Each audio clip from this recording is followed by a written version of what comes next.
Ya, bisa kita lanjutkan lagi perbincangan kita. Nah, kembali ke pertanyaan saya sebelumnya bahwa ketika ini status tersangka ini dikeluarkan di menit-menit terakhir, bahkan sehari sebelum fit and proper test seperti itu, banyak sekali berkembang dugaan.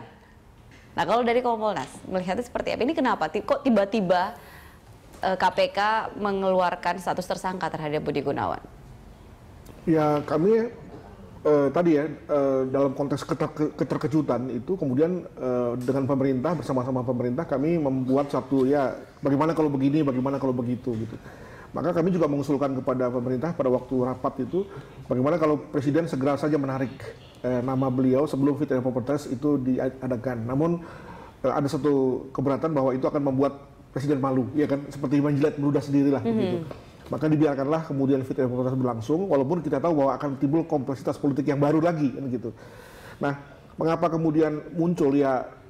Saya kira saya melihatnya dalam dua hal. Pertama mungkin saja ada informasi baru yang dimunculkan oleh anggota masyarakat. Nah, siapa anggota masyarakat ini? Saya kira dialah KPK yang menjawabnya, begitu. Dan yang kedua juga mungkin menurut saya memang ini gaya KPK juga ya untuk mengadakan satu mungkin kita pakai kata-kata penjagalan juga gitu. Mengapa saya pakai kata-kata demikian? Karena sebetulnya kan bisa saja dalam hal ini KPK memakai langkah incognito ya, bertemu pemerintah, bertemu dengan kami, itu sama-sama lembaga negara.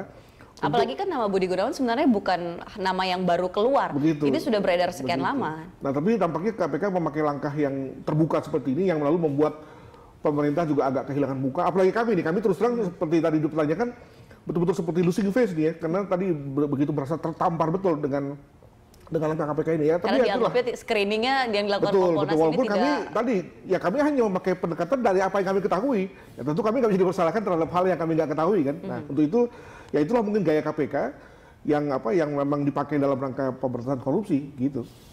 Ya, kalau yang saya baca di beberapa media sebelum ada penetapan tersangka, Pak Bambang Wijoyanto sempat menyatakan bahwa mereka sudah berupaya untuk bertemu dengan Presiden, mengatur waktu, tapi ternyata tidak punya waktu gitu. Nah, keputusannya kan tidak menunggu atau tidak menunggu harus diumumkan. Tapi Kompolnas saya bisa berkali-kali bertemu dengan Presiden. Makanya itu, ini soal pilihan-pilihan di KPK. Maksud saya seperti Pak Adrianus bilang tadi, ini soal strategi masing-masing lembaga gitu. Mau pilih yang mana. Tapi menurut saya ujiannya nanti adalah akuntabilitasnya nanti ada di pengadilan tipikor.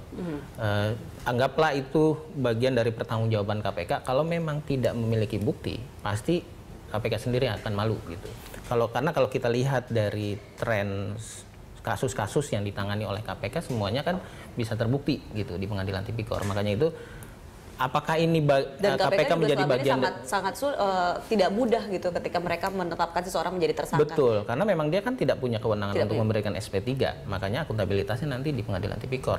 Ini bisa jadi salah satu pertarungan yang berat di akhir masa jabatan KPK mungkin ya, karena kan berakhir tahun ini akhir 2015. Jadi kalau misalnya nanti gagal untuk memberikan majelis hakim memberikan vonis bersalah, ya ini akhir yang buram buat KPK. Makanya itu jadi pertarungan yang berat menurut saya di akhir tahun ini. Nah, kalau Mas Agus melihat ini bahwa apakah ini melibatkan ada satu skenario besar atau mungkin ini karena dalam tanda kutip ya ada kecolongan lah dari Presiden Jokowi ataupun juga Kompolnas?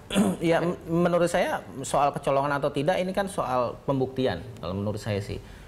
Bukti itu bisa berjalan terus-menerus. Informasi seperti dibilang Pak Adrianus tadi, masyarakat mungkin ya bisa jadi ada kompetisi di internal kepolisian juga yang ya kita tahu lah di internal kan yang ingin menjadi Kapolri kan tidak cuma satu orang, ada 9 orang Pak ya, kemudian yang dimunculkan ada 4 atau 5 orang yang diberikan kepada Presiden. Bisa jadi karena ada persaingan situ kemudian memberikan data kepada KPK, kita tidak tahu, makanya nanti pembuktiannya adalah di pengadilan menurut saya sih.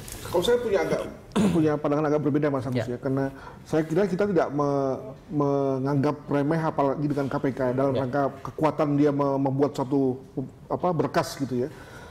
Tapi menurut saya ini soal timing dan juga soal attitude gitu ya. Karena tadi ini kasus lama, jadi pertanyaan adalah mengapa harus sekarang padahal di satu pihak ada satu proses kenegaraan nih. Lembaga Presiden tengah mengirim surat kepada DPR dan kemudian dihentikan. Ini kan dua belah pihak malu nih. DPR-nya sulit, Presidennya juga sulit gitu. Padahal sebetulnya KPK punya begitu banyak waktu untuk menyatakan dia sebagai tersangka, kan gitu. Iya. Jadi pertanyaannya adalah why now gitu ya. Mengapa harus sekarang? Mengapa harus pada saat Itu itu? memang menjadi pertanyaan besar adalah kenapa Gitu. timingnya itu seperti benar-benar ditaruh di saat-saat terakhir. Gitu. Padahal sekali lagi dia punya banyak sekali waktu kan. Nah ini lalu kemudian kita kembali pada sebetulnya KPK punya agenda setting atau enggak sih? Atau dia memang reaktif sekali ya? Atau seperti yang dikatakan oleh beberapa pihak, KPK lebih menjadi lembaga screening dan sekaligus sebagai lembaga punisher ya, penghukum gitu kan. Nah, bukankah itu lalu kemudian sudah bergerak dari niat dari kita semua untuk membentuk KPK gitu. Menurut saya mungkin ada situasi yang berbeda kalau calon